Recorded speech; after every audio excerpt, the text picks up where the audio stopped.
Last look LIV Golf Indianapolis. Notes, stats, superlatives, and more. On 18th, 2025, 1:30 p.m. Written by Matt Vincenzi.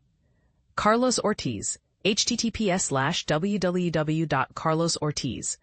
After his incredible run at the U.S. Open, where he finished T4, Torque GC's Carlos Ortiz suffered a dip in his form, finishing T40 and T48 in his next two starts. After a T25 at JCB, Ortiz finished T4 at LIV Golf Indianapolis to put an exclamation mark on his fantastic season. Ortiz finished 8th in the individual standings. Lee Westwood, https://www.livegolf.com. Although his situation didn't appear to be quite as dire leading into the week as his teammates Ian Poulter and Henrik Stenson, Lee Westwood was certainly facing a great deal of pressure entering the week. The Magistics GC co-captain got off to a slow start in round 1 to put his open zone status in question. Over the weekend, Westwood shot rounds of 65 to 66 to finish T17, his second-best finish of the season. Statistical standouts: David Puig, https://David Puig, first in strokes gained, off the tee, plus 1.85 per round. It was a dominant display with the driver for Puig, who heads into the team championship in Michigan, https://schedule/team championship Michigan 2025, playing great golf. The Spaniard is one of the rising stars in the game of golf and can win on any course in the world that requires hitting it long off the tee. Branden Grace, https://players Branden Grace, first in strokes gained short approach, plus 1.17 per round. Grace put on a masterclass in wedge play at the club at Chatham Hills. The South African's resurgence late in the season has been incredible, as he's now finished in the top 5 in 2 of his past 3 events to close out the regular season. Dustin Johnson, https://Dustin Johnson, second in strokes gained, putting for the week, plus 1.70 per round. After a season full of putter uncertainty and struggles, Johnson put together a strong week on the greens, which sparked his best finish of the season, third. Biggest mover. Here are the players who've made the biggest move in the season-long individual points race.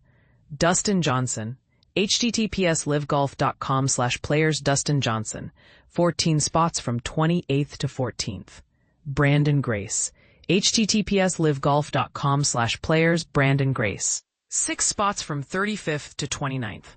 Ian Poulter, https://livegolf.com/players Ian Poulter, 4 spots from 52nd to 48th. Who's trending? Bubba Watson, https://livegolf.com/players Bubba Watson. Watson now has 3 top 10 finishes in his last 6 starts of the season. The 46-year-old had his best regular season on LIV Golf, finishing 11th in the individual standings. Thomas Pieters, https://livegolf.com/players Thomas Pieters. Pieters put together back-to-back T8 finishes in Chicago and Indianapolis to secure his place in the lock zone, 19th.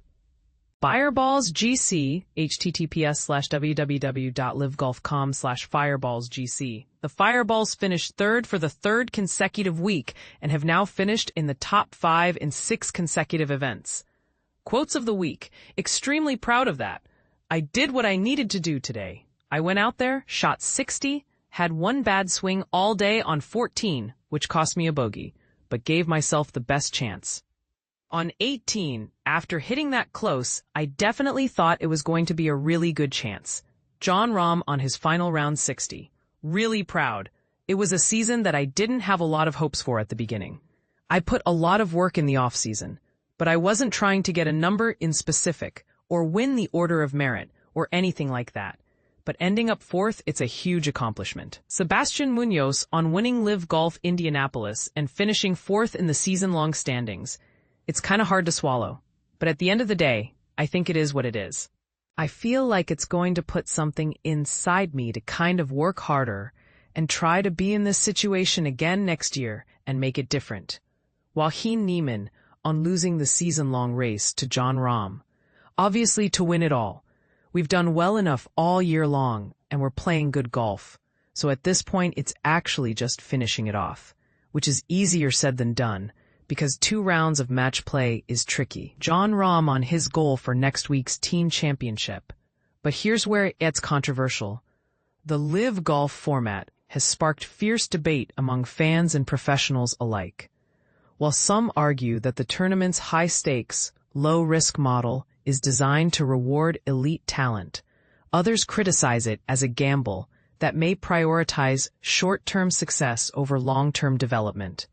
And this is the part most people miss: the intense pressure on players to perform at peak levels even when the stakes seem lower than traditional tournaments. Is the LIV format worth the risk? Let's discuss in the comments below.